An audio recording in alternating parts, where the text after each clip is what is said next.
Hello and good morning. I welcome you to the morning meeting today on Tuesday, the 16th of January 2018. 2018. This is Jens speaking, and I'm exclusively presenting you this format here for JFD Brokers as their global head of research and education.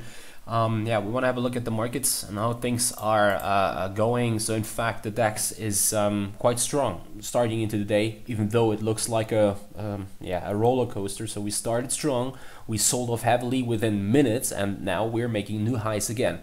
And it's in fact very difficult to find a reason for this huge volatility. In fact, it looks as if it was a coincidental move here. What we've seen around, that was 8:30 p.m. AM. I'm sorry, AM GMT here. So the market started strongly and pushed above the highs from yesterday. So that in fact didn't came with such a huge surprise, since that was a possibility. Everything below, within 13,150 points on the downside and 13,280 to 300 points should be considered a neutral to choppy without any big game-changing move here or something from a technical perspective. So every push on the up, but also on the downside, is to be expected. Then we're selling off here within several minutes and pushing back towards and below the intraday lows and taking off from there too again. And for whatever reason this is happening here, it's in fact very difficult to draw a clear picture. So far it looks as if now we're breaking out of this trading range on the upside. We are negating this bearish picture which we've drawn from last week on Wednesday. Tuesday to Wednesday. It was Wednesday in fact. The picture which somehow favored some moves on the downside. Yesterday was mixed, but not really significant based on the fact that we had Martin Luther King Day in the US. And the markets in the US were closed, and right now the main driver here is in fact should be seen in the euro, which is currently giving back some of its gains here of the last trading days. So you've seen that last week on, it was Friday, there's been a break above 121, a significant high, the highs of 2017 in fact, after there was this announcement that here in Germany this political vacuum is finally closed, and that the Christian Democrats here and the Social Democrats are sitting together at one table and are discussing the political landscape, even though chances were considered to be low after the election in last year's September, that those two parties will find together again. This changed here the overall picture from a political perspective in Germany and resulted in a push higher. Then there are also some statements here, also the ECB minutes last week on Thursday already, which are suggesting that there's probably a chance that there will be a more aggressive exit out of the current monetary policy in terms of especially asset purchases from the ECB, which is driving euro higher. And right now the market is stabilizing at an elevated level here, and probably pushing back. I consider the region to around 120.80, 121 to be really interesting. And so let's just see whether such a push really happens. If it does, then the DAX has some potential here on the downside, further potential, which could drive us higher, and probably rather soon later we result in a test of the region here around 13,430 points, which is the current yearly highs, and above that there's only the all-time high. Nevertheless, I think it's a little too early for the bulls here to cheer up. This is because look at this nearly parabolic environment and development here in the Dow Jones. So I'm not saying that going short here is a great idea. So in fact, you should be really careful when considering going short in the Dow Jones. But I have to say, it looks as if rather sooner or later there will be a pullback. And the thing is that in the current low volatility market environment, any pullback of something around 1% and more than that looks like a crash, which is, and this is the thing, so we are looking at the Dow Jones trading at 26,000 points, meaning if the market corrects 2% here, we are going down 500 points and more for such a trading day. So I'm not saying that this will happen today, but it's something we should keep in mind. And it's also something which gets relevant for European equity markets, which right now can present themselves in a quite stable mood. And in fact, the DAX right now, in fact, here I have a chart here, is pushing to new highs. You can see that here. So new daily highs, it's just like as is, yeah, there are no sellers in the market anymore. Nevertheless, it's so far it's only the tag at the region at 13,300 points. Short-term bullish, yes, but you have to be really careful, I think, because it could get a little ugly once the U.S. markets finally start a corrective move here. And the risk-reward on the upside in U.S. equities is getting unattractive, definitely getting unattractive.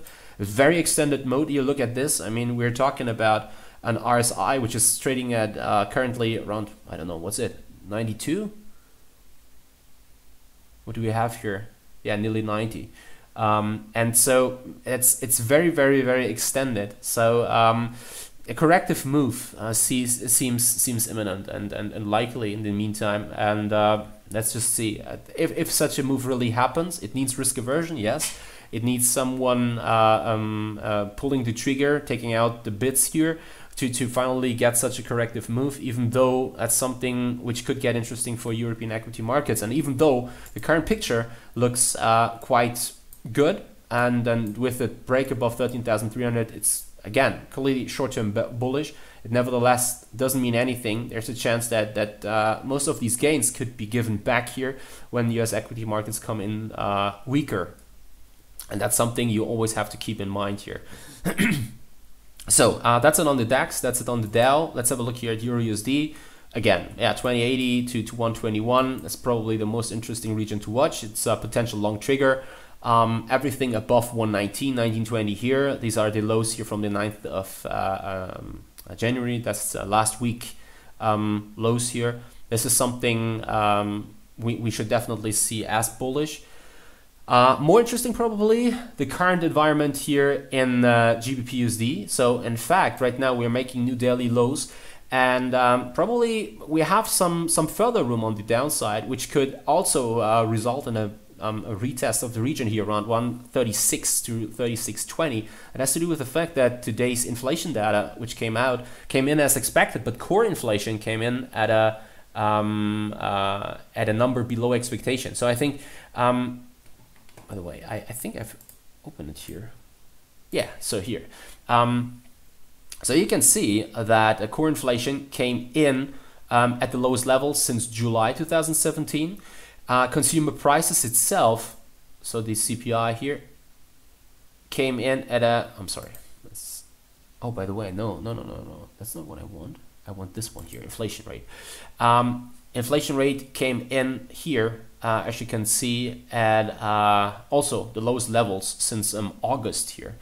And it's very interesting to see that, since this development is showing that the current gains here, which we see in the GBP against the US dollar, but also against other currencies here, is somehow dampening the inflation outlook, and the reason for GBP USD here is being lower, and probably lower than for the upcoming days too.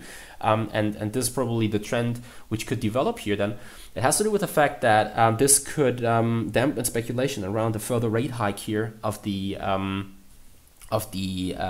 Bank of England, and that's why I had this side open here. 1 second. So yesterday I posted a chart, and I presented it already, by the way, which is showing the likelihood of a 25 basis point rate hike from several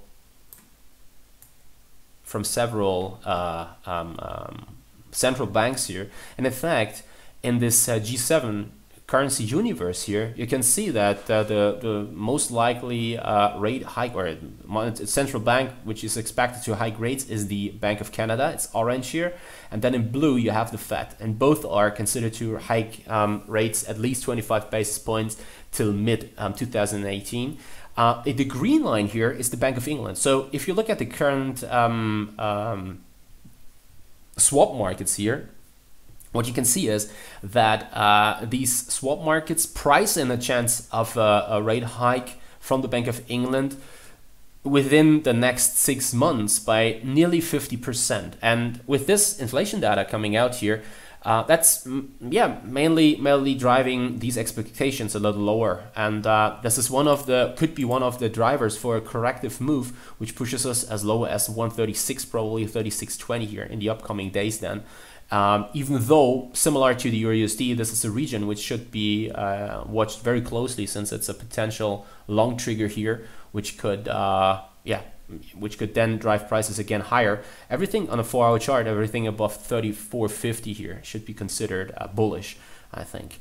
Let's have a look at dollar Japanese yen. So dollar Japanese yen also broke below 111, 110.80 here, the lows from last year, November. We closed below that level, saw a retest already, and now the question is, so far, what we can see, it's also something which is, by the way, true for gold here. Have a look at gold. So gold sees a corrective move, which is not such a big surprise after the strong push over the last days and weeks, in fact. But, and this is the interesting thing to note here, that's something I prepared. This is the development in the 10-year yield, T-notes, and you can see that 10-year yields are coming down too, only slightly, but nevertheless you can definitely measure it and see it. And this is surprising, since usually rising yields result in a drop in gold prices, respectively rising yields result in a push higher in dollar Japanese yen, and the other way around. So falling yields usually push gold higher and dollar yen lower. So what we can see here right now is that the market starts to decouple, let's say, from these correlations, and that's something which should be closely watched, because it clearly states that the push in yields here is not let's call it economy driven or an inflation expectation driven, but it's more like a push, which is an indication, and if you see gold prices rising here, that the market fears some kind of deleveraging could taking place once the Chinese pull the trigger and probably start to really sell, especially US treasuries here, and flood the market with US dollars. And that was one main driver for last week's price action, and could be another driver in the upcoming days then, and that's something you should closely watch. So for gold, that means from a price action perspective, I'm still positive, and consider this move here to be imminent, and finally it's the gold price is correcting here. Potential long trigger can be found then again around 1,320, probably 1,325. Probably we can see the small, I push a little lower than that, 1,320. So within 320 to 325, I consider gold to be an attractive buy, and with a stop below 1,305 here, which means everything above that level should be definitely considered bullish. So in fact, that's it on the gold front here. Dollar Japanese yen is also it's something which is interesting to watch. Finally, if we make it below the lows here from 110, we can extend this move here on the downside to 107.50. It's getting interesting, by the way, if really risk aversion will hit the market. Since if this really happens, then I think dollar yen could be definitely driven lower here, significantly driven lower, without seeing a pullback. By the way, we have already seen a pushback towards 110.80, 111 here overnight, and now let's see whether we make it to new daily lows or not.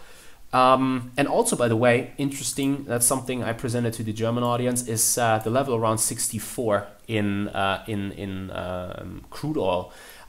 We are again also here. It's very, very extended on the upside, and the market is heavily net long, as we can see in the commitment of traders report. So short-term corrective moves should be should be seen as at least possible. And I consider region around 34 to be really interesting. So if I'm sorry, say 64. If we push below that level, it's only short term, but that makes gives some potential on the downside to 63 and probably 62.50 here, which is giving a quite attractive risk reward if such a push really happens, especially with a stop above those highs here around 64.70. So in fact, when I presented this idea in the German version of the morning meeting, we were trading around 64.25, so we were talking about 50 cents. So right now the market really pushed already 10 to 15 cents lower. Let's see if this happens.